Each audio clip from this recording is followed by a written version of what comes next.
After being chosen by a horror game, I took over a food stall in a small town. Ghoul tried to eat me, his huge, bloody mouth a gaping maw, but I quickly shoved a focaccia sandwich into it. He chewed and then said, "Oh, forget it. With food to eat, I'll kill her tomorrow." The next day, I made delicious pierogies, then skewers and stews. All the ghouls who stopped by gave up on trying to kill me, focusing on eating instead. The audience watching me was shocked that I could survive all the way to the end with just my cooking. Chapter 1. It was mealtime, the diner was crowded, everyone was eagerly awaiting their food. I was in the kitchen cooking. Adrenaline drove me in the rush to fill orders. The next second, I was pulled into an S-rank supernatural map. Identity: Lynette Graves, age 18, food stall owner, Pine Grove. Talent items: a set of F-rank kitchen utensils upgradable, ability to create culinary concoctions that even ghouls can taste. Screens displaying my in-game identity and talent items floated before my eyes. Meanwhile, there was already a huge audience watching the live stream.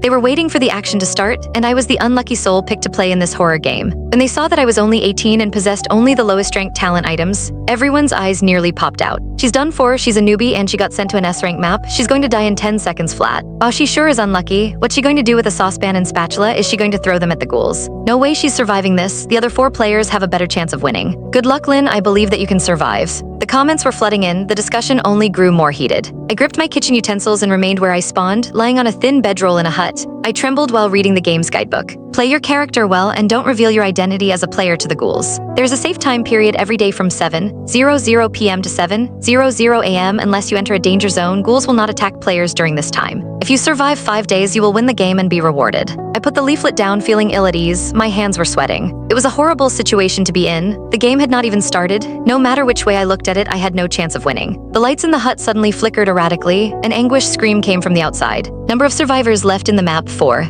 Someone was already dead at the start of the game. I huddled deeper into my bedroll and felt even less confident. The night was getting darker. I closed my eyes, still feeling anxious. The next morning, I woke up before the sun rose. Since my only hope of survival was a well-played role play in this session, it made the most sense to start preparing the food for my stall, like the hardworking small business owner I was. After I got into the kitchen, I learned that this food stall sold sourdough bread. It was plain, old, boring sourdough bread. I picked up one of the loaves and put a bite in my mouth. It was dry and tasted overwhelmingly sour. It was awful. If I served these to the ghouls, would they go berserk and lodge a violent complaint? Frowning, I spat the bread out and started scanning through the leftover ingredients in the kitchen. There were fresh herbs, tomatoes, garlic, and even sandwich meats. An hour later, I fetched a fresh batch of focaccia from the oven. After taking a few deep breaths, I took all the food to the food stall with trembling hands. It would be fine. Everything was going to be fine. It was unlikely for any customers to even get interested. Focaccia for sale, fresh tasty focaccia sandwiches for sale, I called half-heartedly from behind the counter. The town was quieter than the grave.